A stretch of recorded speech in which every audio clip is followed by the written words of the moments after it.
first time in Disney World. I've been there one time for a bowl game, but it wasn't like, it wasn't like that. So we go to Disney World. I had like 10 of my family with me. So we pull up in the van. We pull up in the van with a chauffeur. So he get out with us. We hit this one park right here. So we hit this park right here. So we walk in, and at the time it's open to the public. So everybody looking like, why this big group got like a chauffeur? Granted, I'm an athlete, so I look like an athlete. So everybody like, he got to be somebody. So I had a chauffeur. He was dressed up and all that. So literally, you got the regular line right here, right? Then you got the fast pass line like right here waiting. And then you got the VIP. I was in that. Yeah, VIP. So we walking past the fast line people getting in front of them, and they looking like, who is these people? And it's like 12 of us. So we rolling deep. So we cutting everybody. So I said the average, me and my family of like 10 to 12 people, we didn't have to wait no longer than probably 2 minutes for each ride, bro. So we would just skip everybody. Boom. Hit that ride. We'll go to the next ride. Cut everybody. Hit that ride. And everybody looking like, who these people? So we boom, we hit all the rides in this park, my family eating all that. So we hit the next, get in the van, go to the next park, do the same thing. Hit the next park, do the same thing. So we was in and out. So that was probably the best part of going to the Pro Bowl, just going to Disney World and skipping the lines and being able to do everything. Because people were staying in one line for like 3 hours waiting to get on the ride. We was in line for literally 2 minutes, bro, in and out. And we was going to the next one. And that was pretty much it. So that's pretty much the best part of the whole Pro Bowl. Other than that, it's just you get paid to go out there and have fun for real. That's all it is, man. Sure. It's a good experience, though.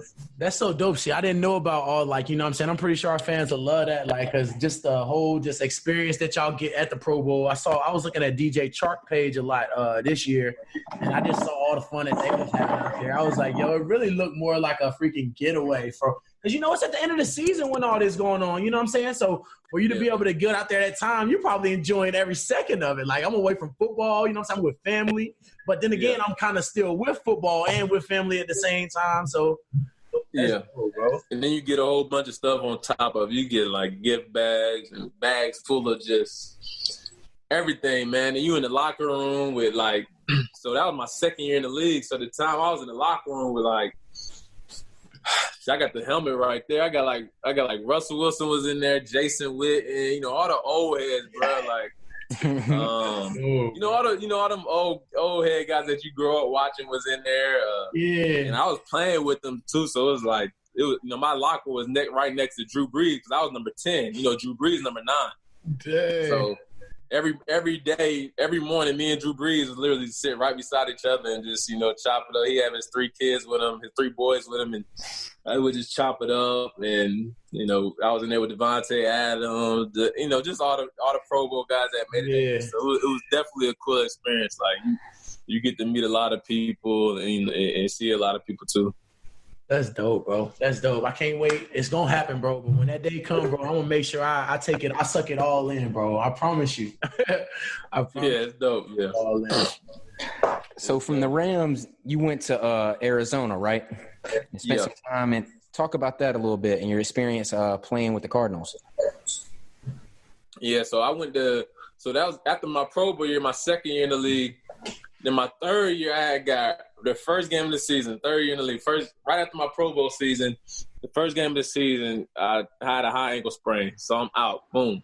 Catching them doing a punt return, got tackled, got rolled up on.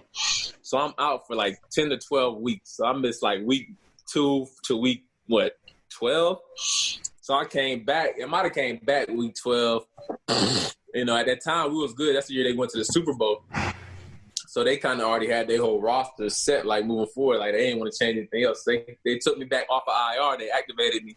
So I played, like, 3 games, and I was just doing return stuff. So they ended up releasing me because Todd Gurley had got hurt or something messed up, so they had to sign C.J. Anderson. So they signed C.J. Anderson. They had to free up somebody on the roster. So they released me after, like, 3 games. So Arizona claimed me off waivers. So I played that season in Arizona and came back that following year. And then that's when they hired Cliff Kingsbury, and was just there with those guys. And that was one of the, most exciting seasons I had. I was playing receiver because at the Rams, I was just doing punt return and kick return. Like, McVay, he keeps his 3 receivers on the field the whole game. Like, he keeps his 3. He doesn't rotate or anything.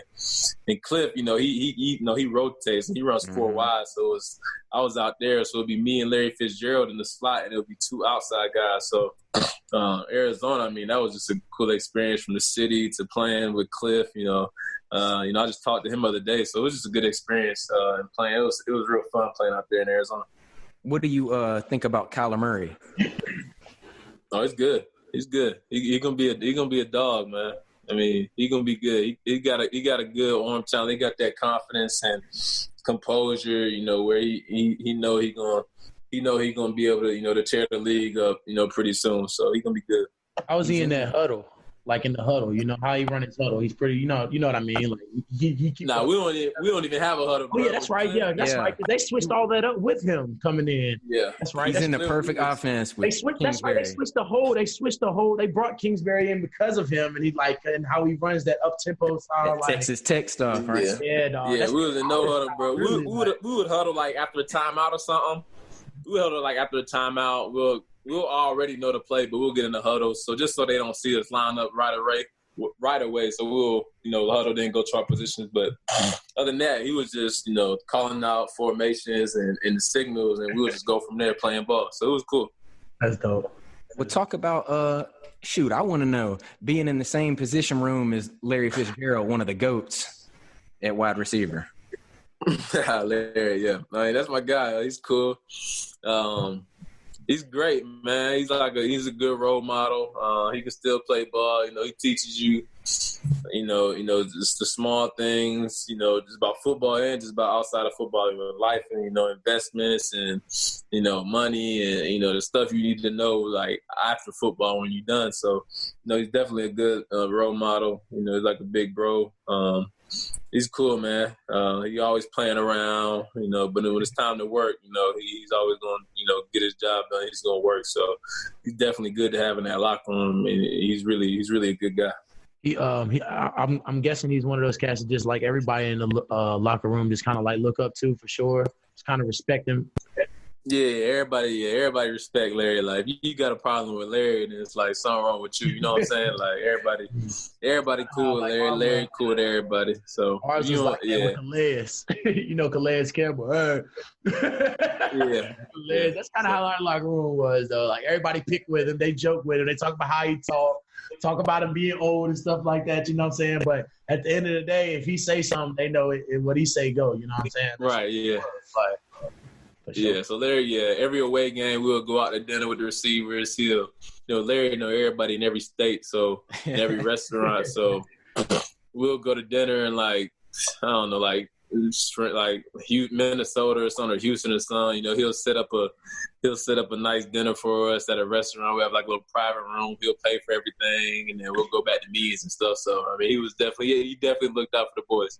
He's talking and just to let the fans and Cody, you as well know, he's talking about like the little time that we get from when we get into a city on Saturday. We get like those 2.5-3 hours to go get food. How we did, that's what he's talking about. Fitz would take all the receivers out and they get dinner for that. Yeah. Yep. So I guess a question for me, bro, is like you're going into your playoff game this year. You know what I'm saying? And here's the locker room. You facing whoever you facing. Who you bumping on your music? Like who you listening to? You listening to some Gunna, baby? Talk to us. Like what you got playing on your tunes right now? You talking about this year? Pre-game. It could have been this year. It could be this upcoming year. It could be – I really want to know about what's going to be those songs that you're going to play no matter what. Like, you know what I'm saying? You got the music that you're going to play now that, of course, I'm going to bump this before the game. But then you got that music where, like, I don't care if it's the old 50. I'm still going to bump this before the game. Like, yeah, for sure. I probably play, like, on the way to the game and stuff, I'll probably play, like, some old school jams. I'll play like some More Money, More Problems. Okay. I'll play like some More Money, More Problems, like on the way to the game. But once I out there running routes and warming up, I'll probably throw on that. Usually I throw on like that Young Thug. Okay. When he came out with that Beautiful Thugger Girls. Beautiful Thugger Girls. Oh God. Yeah, I'll throw that on.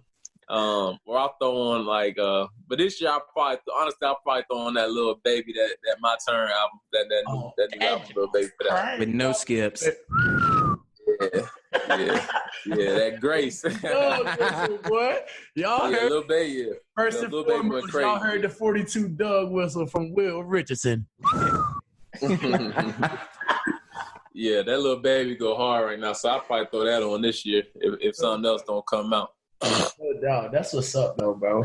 So, Coop, what went into the decision to sign with the Panthers? Tell our fans about that. We got a lot of Panthers fans who listen. Talk to us about that a little bit.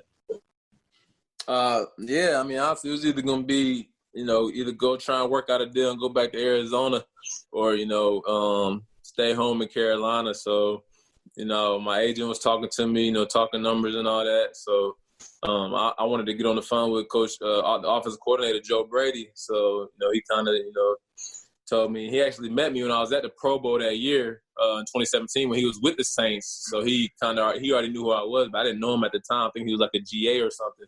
Mm-hmm. So all right, I guess I already met him.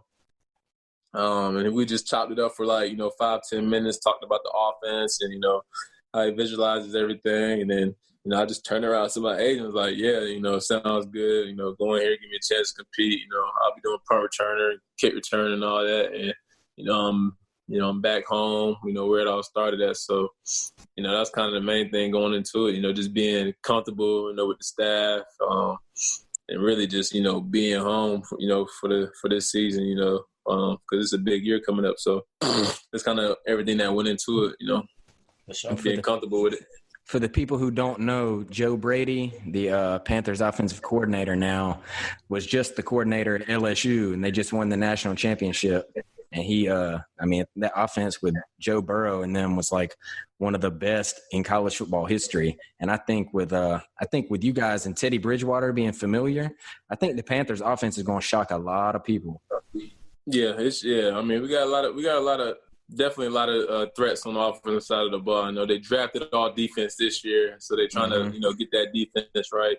So we got some threats on offense. And it looks good on paper, so we got to put it all together. At the end of the day, anybody can win on Sunday. So we'll see how it goes. Though I mean, we ain't had the OTAs to really work out together, but so it's gonna come fast. Come late July when we start up. So everybody got to really be ready on the same page. Teddy B, bro, how you feel about Teddy B? Just talk to us about just some of the excitement that's coming with that. Just your feelings on Teddy Bridgewater. I'm riding with him. I mean, he's gonna be throwing me the ball, so that's I'm all for it. I mean, I know who he is. Obviously, I mean, never played with him. Watch film on him. From just watching film every day and in the NFL. But I mean, you got the talent. I mean, the talent's obviously there. I know he has some setbacks of getting injured and all that, but I'm excited. To go work with him.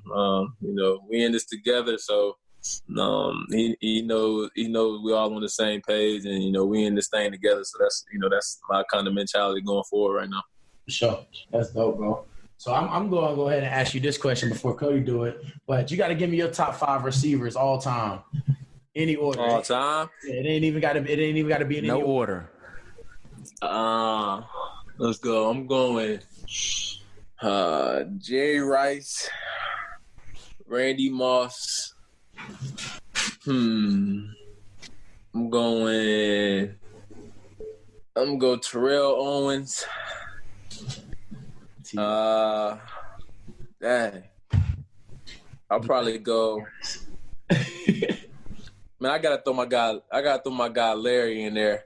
For sure. Okay. Respect. Larry, I mean, Larry's gonna get more respect once he gets out of the league. You know what I'm saying? Yeah. When his respect's gonna go up. So everybody's still looking at him like the slow old Larry right now. So once he retires, then his respect definitely gonna go up. So I'm gonna throw Larry in there, and then what's that 4?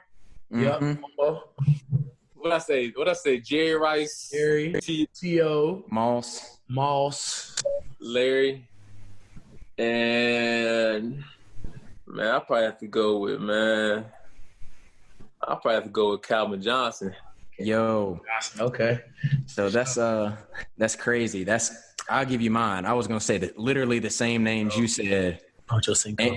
And I'm an Ocho Cinco fan. So Chad. I gotta throw Chad in there somewhere. I don't know who I'm replacing him with, but but definitely Megatron, bro. Oh my God, Calvin Johnson. He was a dog.